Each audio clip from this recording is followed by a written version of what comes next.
An awareness program for persons with disabilities was successfully conducted in Shillong, aiming to highlight government schemes and initiatives for their welfare.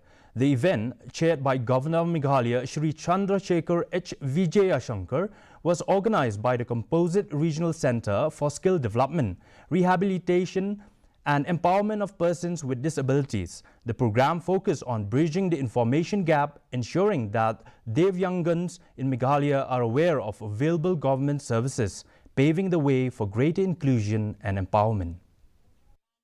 Shillong has been a beacon of hope, offering clinical training and rehabilitation services under one roof. I commend Ministry of Social Justice and Empowerment, Directorate of Social Welfare and all stakeholders for dedication. With the 10 acres of land allocated at Umsauli for a state-of-the-art facility, CRC Shillong is set to enhance its services, including specialized interventions, skill training and academic programs. The Rights of a Person with Disabilities Act 2016 has expanded the scope of support, increasing specialization disabilities from 7 to 21.